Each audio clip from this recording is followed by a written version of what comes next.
Hello বন্ধুরা, স্বাগত আমার চ্যানেলে। সম্প্রতি রিজার্ভ ব্যাংক অফ ইন্ডিয়া অর্থাৎ আরবিআই ব্যাংকিং সিস্টেমে 2 লক্ষ কোটি টাকার বেশি লিকুইডিটি ইনজেক্ট করার ঘোষণা করেছে। এটা জানুয়ারি 23, 2026-এর খবর। কেন এটা দরকার, কিভাবে হবে, আর আপনার উপর কি প্রভাব পড়বে, চলুন সব জেনে নিই। লাইক আর সাবস্ক্রাইব করে রাখুন। লিকুইডিটি মানে ব্যাংকগুলোর কাছে কতটা ক্যাশ বা টাকা আছে। বর্তমানে ব্যাংকিং সিস্টেমে লিকুইডিটি খুব কমে গেছে, সারপ্লাস নেই বললে চলে।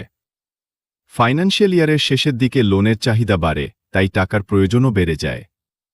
যদি টাকা কম থাকে তাহলে লোনের সুদের হার বাড়ে, ব্যবসা বাণিজ্যে অসুবিধা হয় এবং অর্থনীতির গতি কমে। আরবিআই বলছে, বাজার স্থির রাখতে এই পদক্ষেপ নেওয়া হচ্ছে। এটা মাসের মধ্যে তৃতীয়বারের মতো এরকম বড় অ্যাকশন।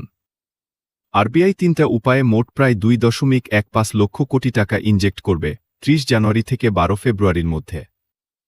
প্রথম পদ্ধতিতে 90 দিনের ভেরিয়েবল রেট রেপো ভিআরআর, যা 25,000 কোটি টাকা ছাড়বে জানুয়ারি 30-এ।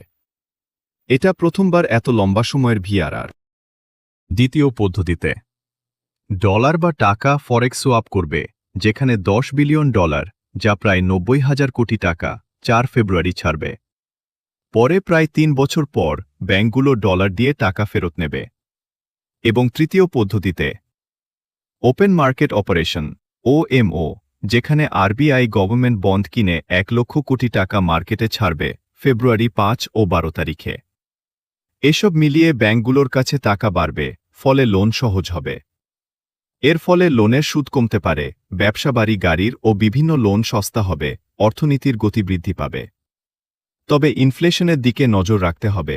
কোভিডের সময়ও আরবিআই এরকম করেছিল, দেশের অর্থনীতিকে সাপোর্ট দিয়েছিল। তো বন্ধুরা, এটা অর্থনীতির জন্য বড় পজিটিভ পদক্ষেপ। আপনার মতামত কমেন্টে জানান। লাইক, শেয়ার, সাবস্ক্রাইব করুন। পরের ভিডিও